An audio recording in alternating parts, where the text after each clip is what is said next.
Fala galera do CT. Existem inúmeras ferramentas que um jogador profissional de pôquer utiliza no seu jogo para procurar ganhar potes sem showdown, procurar ganhar mãos sem precisar necessariamente jogar o valor, até porque a gente sabe que para cravar torneio, para ser vencedor em torneios, a gente precisa cada vez menos se desprender das cartas, se desprender do jogo somente com valor.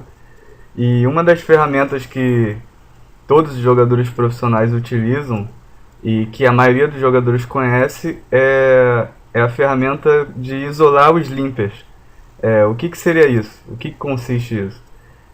A maioria das pessoas já sabe que isolar limper se consiste quando um jogador ele limpa uma mão do meio da mesa. O que seria limpar? Ele apenas paga a aposta. Ele não aumenta, ele não dá raise. Ele apenas dá call na aposta. E aí você, quando tem posição contra esse jogador, você dá raise contra ele. Aqui, como nesse primeiro exemplo aqui, isolar limp seria isso. Um limp é esse jogador. Ele apenas paga a aposta. E aí vem o nosso vilão 2 e também completa essa aposta. É o que a gente chama de limp behind. Ele dá limp atrás na aposta. Nós aumentamos a aposta aqui para 400. O primeiro jogador folda. O segundo jogador completa a aposta. O Big Blind folda a mão. O nosso primeiro limp completa, paga para ver o flop. E o vilão 2 ele folda a aposta. Aqui no flop bate um flop, o nosso limp check. E nesse board 772 a gente aplica uma c-bet e puxa esse pot. Essa ferramenta de isolar limp ela é muito importante para qualquer tipo de jogador. Só que acaba que muita gente conhece essa ideia, conhece essa linha, mas acaba não sabendo aplicar corretamente. Como seria isso? Qual o range de mãos que a gente deve punir um limp? Qual o range de mãos que a gente deve jogar, que a gente deve continuar na mão? Então nesse vídeo aqui eu separei uma série de exemplos para vocês e mostrando não só como você isola o limp no pré-flop, mostrando também a textura do board no pós-flop. E a gente tem que estar sempre procurando desenvolver o nosso jogo pós-flop, melhorar o nosso jogo, começar a analisar melhor a textura de board e coisas desse tipo, para a gente estar aplicando da melhor maneira possível essa ferramenta. Não adianta você isolar limp e c-betar 100% dos flops e de check fold turn. Isso é uma linha que ela acaba dando certo às vezes, só que é uma linha que não vai dar tão certo quanto você jogar cada mão, jogar cada flop, jogar cada board. Então essa é uma ferramenta extremamente importante e a gente vai começar agora a analisar um pouco mais fundo como aplicar um raise em cima de um limp e, além disso, como jogar contra ele em posição, analisando cada board, analisando cada textura. Então a primeira coisa que eu queria falar para vocês, a primeira coisa que a gente precisa saber para a gente definir quais os boards bons para a gente c-betar, qual é o range que um jogador dá open limp, qual o range que um jogador ele só dá call para ver o flop. Ele apenas completa as blinds e não aumenta, joga a mão de forma passiva. Isso é um range muito variável, muito amplo. Não tem como definir um range de limp. Até porque, via de regra, qualquer jogador que, ainda mais principalmente nos micro stakes, porque quando a gente vai para o lado mais avançado dos torneios, a gente começa a ver jogadores voltando a dar limp, só que não de uma maneira passiva, fraca, de desconhecimento das regras. Já entra num outro nível de metagame. Então a gente sempre fala, via de regra, um jogador que dá limp ele desconhece das regras, principalmente nos micro stakes. Então acaba que fica difícil de definir um range desse jogador, porque ele não tem um range específico para dar limp. O que isso significa? Vão ter jogadores que vão dar limp com mãos como conectores, como 6 e 7 off, 5, 7 suited, os pocket pairs, os pares de 2, de 3, par de 5, par de 7. Tem jogadores que vão dar limp com mão com Ás e 10, com Ás e Vala, com Rei Vala. Tem gente que dá limp com todo o range. Tem jogadores que dão limp só por trap. O que seria isso? É o jogador que só dá limp com par de Ás e par de Rei, para colocar uma armadilha. Tem jogador que vai de limp raise com todos os pares que ele tem na mão. Então é uma coisa muito ampla, é um range muito amplo que esses jogadores têm. E qual a maneira que a gente pode definir para jogar contra esses jogadores? É vocês não criarem na cabeça de vocês uma categoria limper. Vocês jogam contra cada limp de uma maneira diferente. Como seria isso? Observando eles no early game. Normalmente os jogadores vão dar showdown algumas vezes. Então a gente começa a definir para cada jogador um range de limp. Qual é o range que o vilão 1 limpa? Bom, há 3 mãos atrás ele deu um showdown de rei 3 de paus. Então você sabe que ele vai ter um range muito grande de limp. Praticamente todas as mãos suited, todos os reis suited, todos os ases suited. O jogador vilão 2, numa outra mão que ele deu limp, ele deu showdown de rei e valete. Então ele já dá um limp com um range um pouco mais restrito. Mas que o limp seja uma jogada ruim, os jogadores que limpam as mãos, eles têm ranges variáveis.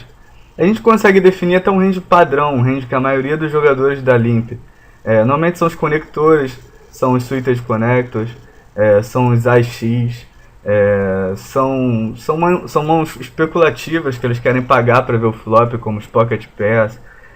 Então sempre é bom a gente definir o nosso range de punir o limp com mãos que ou dominam um range via de regra do jogador que limpa, ou que são mãos que jogam muito bem o pós-flop.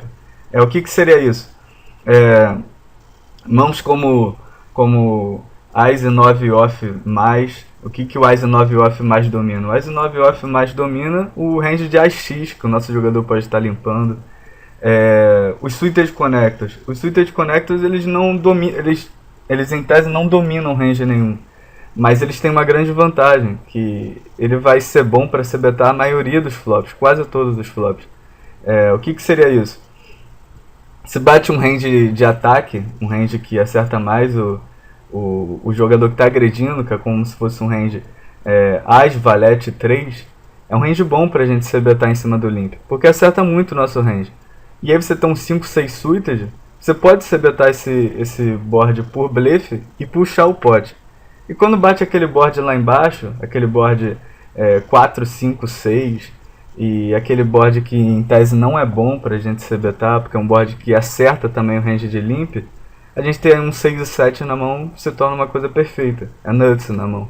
Então os suited connectors são mãos muito boas pra gente punir os limpers. Os pares o par de 8 pra cima eu acho que é muito bom pra punir o limp, porque domina muito o range de suited connectors que eles estão limpando. Os pares abaixo disso, em early game eu prefiro dar limp behind, eu prefiro dar limp atrás. E até mãos mãos conectadas com 2 gaps, como 10 e 8, 10 e 7, Vala 9, Vala 8 suited. Sempre sendo suited, essas mãos um pouco mais desconectadas, são boas pra gente punir o limp, jogar em posição e jogar o pós-flop. Aqui eu separei aqui algumas mãos aqui pra vocês, a gente vai dar uma analisada agora, e mostrando o quanto é importante a gente punir o limp e quanto que isso acaba fazendo diferença no nosso stack.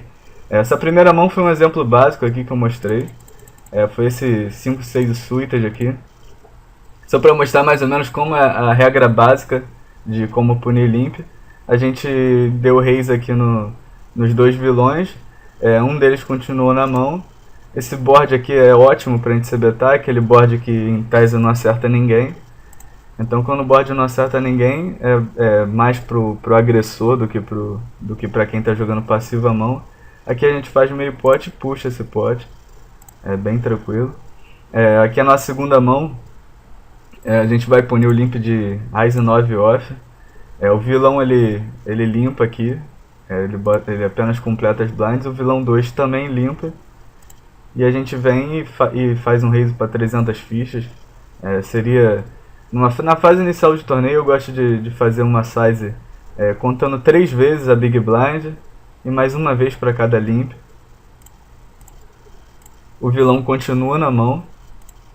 E o vilão 2 também completa a poste e também está na mão.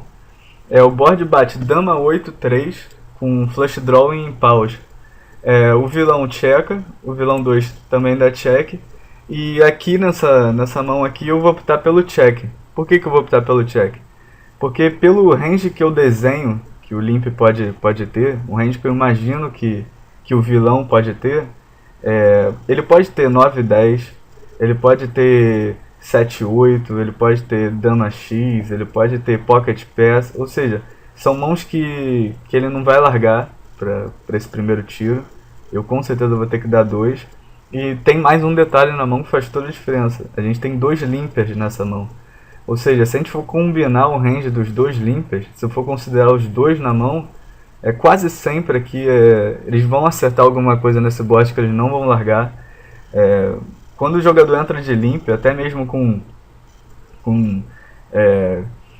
valete 9 aí da vida, ele não vai saber largar a broquinha dele.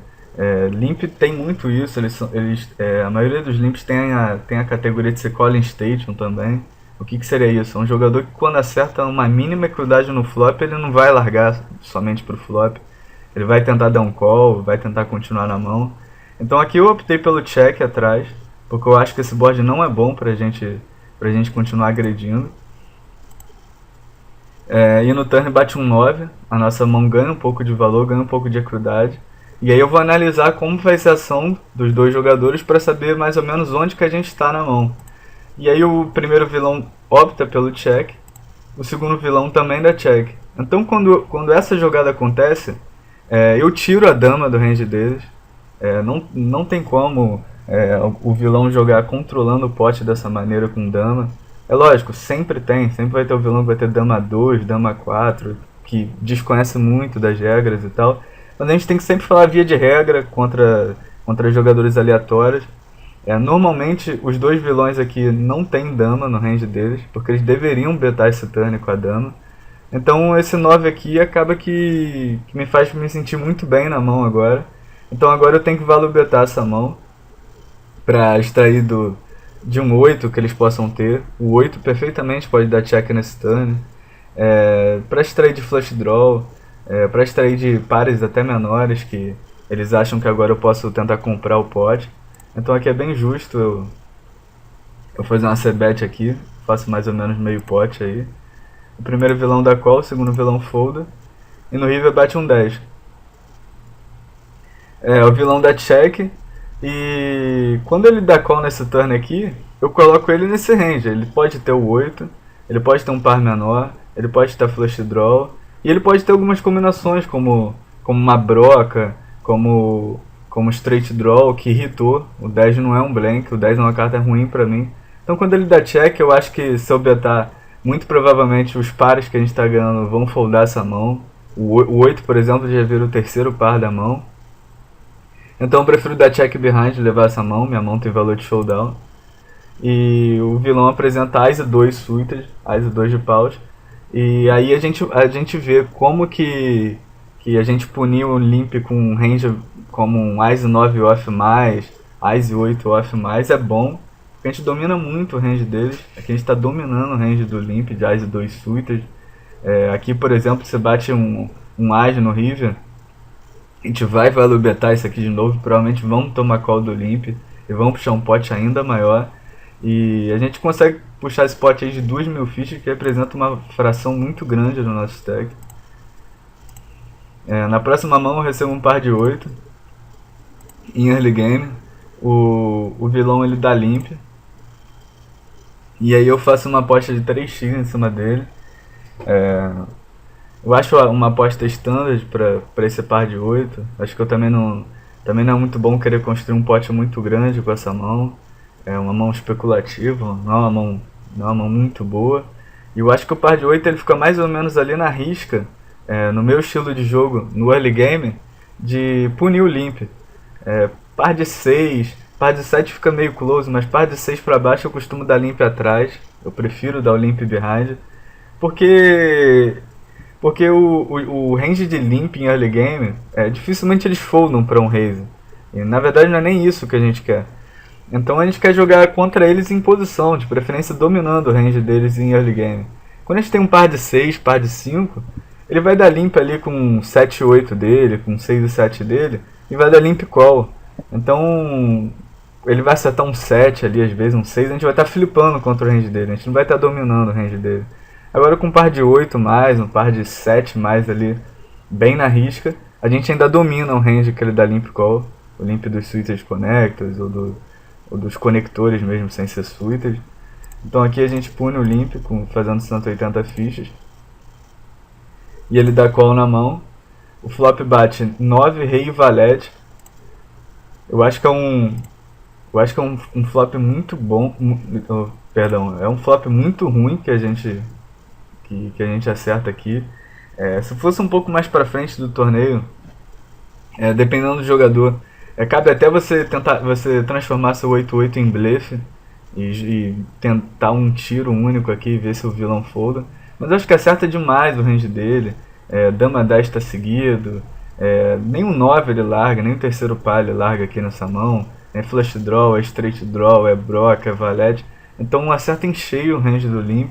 Então eu não vejo muito valor em betar essa mão. Aqui eu vou de check mesmo, até mesmo para desligar. Em early game eu não costumo me colocar em situação difícil. E aí eu dou check atrás. E aí no turn bate um 8. A gente trinca a mão, nossa mão melhora. E ele dá check novamente. Quando ele dá check novamente, aí sim, é a mesma situação daquele As 9. Eu acredito que eu esteja bem na frente na mão. Que eu esteja nuts aqui na mão. Até porque o Dama 10 tem que betar, ele tem que construir um pote agora. Qualquer sequência que ele tenha, ele tem que construir um pote. Se ele tem uma mão forte, uma mão de valor. Então agora a gente tem que value betar mesmo para extrair de um rei que está com medo do board, está tentando controlar. No valete, o 9, flush draw, o próprio straight draw ou broca que ainda não se completaram. Então aqui eu faço uma size aí de um pouco mais de meio pote. Porque não teve no flop a gente acabou não tendo ação, então faço um pouco mais de meio pote aí pra construir um pote bom pro river. Aí no river bate um 2, é um blank. E ele sai botando aí 120 fichas, faz uma aposta, aquela famosa donkey bet, né? E quando o jogador faz uma donkey bet, eu coloco ele em duas situações. Ou ele normalmente donkey bet é uma jogada de quem não tem um jogo muito bom, de quem não tem um jogo muito apurado. Então, mas nessa categoria desse tipo de jogador que não tem um jogo muito bom e vai fazer um donkey bet river ali meio que sem saber o que quer, das duas uma.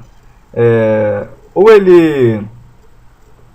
ele faz aquela donkey bet que não sabe onde está, ele tem ali uma mão de péssimo valor e quer dar uma donkey betzinha ali para ver se você dá call e ele leva pro showdown.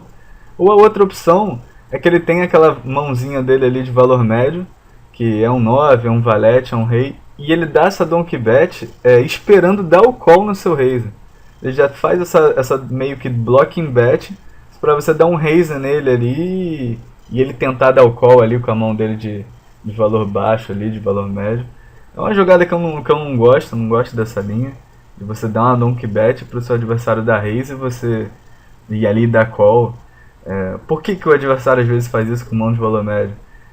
Para te induzir a blefar a mão, às vezes. Ele pensa, em vez de eu dar check pro adversário desligar a mão, dar check atrás, eu vou betar aqui 1, 2 blinds, para ver se ele ficar louco, faz uma aposta alta aí, eu vou dar call nele, com meu rei, com meu valete, e vai ter air no range dele também. Então aqui eu faço uma size aí eu faço aumento para 600 a aposta, pra ver aí se ele paga aí com essa mão dele de valor médio, de valor baixo. Ele acaba foldando a mão, a gente puxa esse pote. Aqui na próxima mão a gente vem com um par de 2. Aqui a gente tá aí entrando aí no middle game aí, a gente tá com cerca de 30 blinds, com o torneio que já tem antes. E o nosso adversário dá limpa na mão. A gente pune ele, a gente dá um raise para 600. E ele dá call na aposta. O flop bate As 9-3. Aqui é uma situação interessante. O nosso adversário dá check e muitos jogadores imaginam, aqui eu acho que não tem do que eu extrair de mão que eu tô ganhando. Com certeza, de certa forma sim. Aqui se você se betar, a gente só tá ganhando. Na verdade a gente só tá flipando contra flush draw. Por que a gente tá flipando contra flush draw? Porque se o nosso adversário aqui limpou um 6 e 10 de espada da vida, a gente tá flipando contra ele, porque ele tem todos os outs para completar um flush draw, que são 9 outs. Ele tem 3 outs do 6 e 3 outs do 10, que a mão dele vai passar à nossa frente. Se a gente for fazer as contas, a gente tá flipando contra o range dele. Na verdade, a gente tá atrás do range dele. Então, não tem mão aqui que a gente tá ganhando, que a gente vai tirar valor. Então, muita gente acaba criando uma linha que eu não acho muito boa, que é dar check nesse flop aqui, nesse tipo de board, para tentar controlar o pot e levar para showdown. Eu não gosto muito dessa linha, porque eu acho que essa linha a gente tem muita reverse odds. O que seria isso? Todo o range que o nosso jogador limpa, vai ter uma parte do range dele aqui que vai acertar esse board, e aí a gente vai ficar atrás na mão. Vai ter uma parte desse range que ele vai estar draw, e a gente vai estar aí praticamente flipando. Mas tem a parte do range dele que ele vai foldar, que ele errou completamente o board, e agora ele quer foldar a mão. E aí você dando check para tentar levar essa mão pro showdown, achando que ela tem valor de showdown e tudo mais, às vezes o nosso adversário ali está perdido com 6 e 7 de copas, e aí ele vai check, você check atrás, no turno bate um 6, sabe?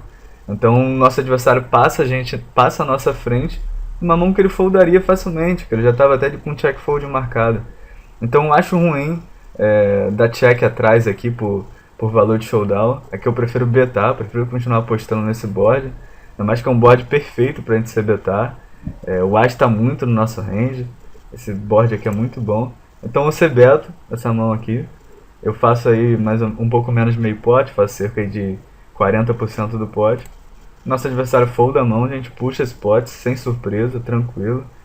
Sem ficar dando free card pro adversário para ele irritar uma mão melhor que a nossa, coisa que ele iria foldar no flop com certeza. Na próxima mão aqui que eu separei, a gente recebeu um As e 10 suited em early game. O nosso vilão limpa a mão. A gente faz uma size aí de quase 4x aí.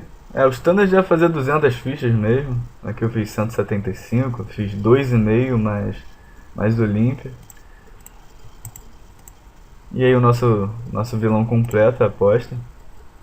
No flop a gente já fica flush draw aqui com 2 over. A gente acerta o flop dos sonhos. Ele checa. E aqui eu acho que tem que valor betar sempre. E eu acho que na verdade, olhando assim, a size tem que ser maior. Muitos jogadores assim criam um conceito de meio pot, size é meio pot. Não, a size ela sempre é variável de acordo com a situação do board, com a sua situação, com a situação do jogador. Então eu acho que, analisando friamente a mão aqui, as mãos que ele vai dar call aqui na gente betando meio pot vão ser as mesmas mãos que ele vai dar call na gente se a gente betar 300 aqui, se a gente fizer aí 2/3 do pot. Então acho que dá pra fazer um pouco mais, dá pra construir um pot maior. E quais são as mãos que ele continua aqui quando a gente beta? Ele pode ter irritado 8, ele pode ter irritado 6, ele pode estar 2 pontas, pode estar numa broca, pode estar um flush draw menor que o nosso, já que o nosso As e 10 suited domina o range de limp. Ele pode ter aqui, por exemplo, um 4/5 de espada, um valete 9 de espada, ou seja, a gente está dominando o range dele. Então acho que a gente tem que fazer uma size um pouquinho maior para já ir construindo um pot maior. Visualmente falando parece que a diferença é pequena, mas não é. Você fazer uma diferença de 212 para 300 fichas, são 88 fichas a mais suas, mais 88 do vilão, ou seja, isso já é um pot de 176 fichas. O que acontece é que a nossa bet no turn já vai ser consideravelmente maior, e aí o pot vai crescendo exponencialmente. Acaba que no final, no river, no showdown, a gente está com um pot muito maior do que começando a construir ele assim, colocando meio pot. E aí o nosso vilão dá call na mão. No turn a gente acerta o 10. Ele dá check. E aqui eu acho que a gente tem que A gente tem que continuar apostando assim. É, por mais que dá check pra ter por ter valor de showdown e etc e tal, controlar o pot. Eu acho que tem poucas mãos aqui que a gente está perdendo. O 7-9 vai estar seguido, o 8-10 acertou o two-pair, beleza. Mas a nossa mão tem muita equidade. Eu prefiro continuar value betando contra as mãos que a gente está ganhando do que ficar com medo das poucas mãos que a gente está perdendo.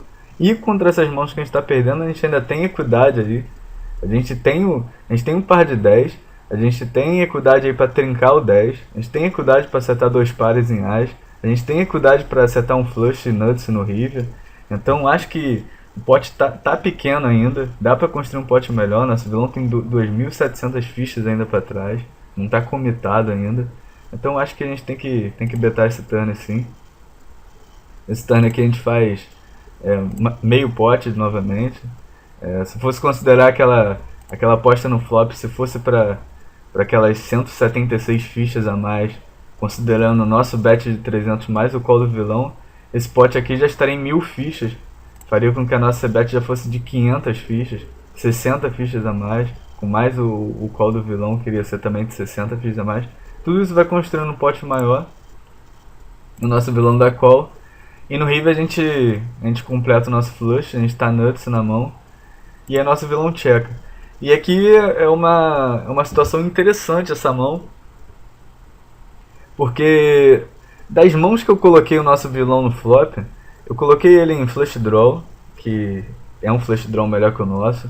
Eu coloquei ele num 8 que ele possa ter acertado. Coloquei ele num 6, eu coloquei ele num 3, eu coloquei ele num straight draw. Eu acho até que o straight draw dá raise na gente no turn, que seria um 7-9. Então acho que acaba que nesse river aqui, quando bate essa dama de espadas, eu acho que existem poucas mãos pra gente extrair valor nessa situação. Eu acredito que se a gente beta, pode ser 600, 700, 800, eu acredito que o 8 vai foldar, eu acredito que o 6 vai foldar, que o 3 vai foldar. Então eu acho que o 10 eu acho difícil ele ter na mão, até porque ele deu call nesse flop, então ele acertar esse 10 aqui não tá muito no range dele.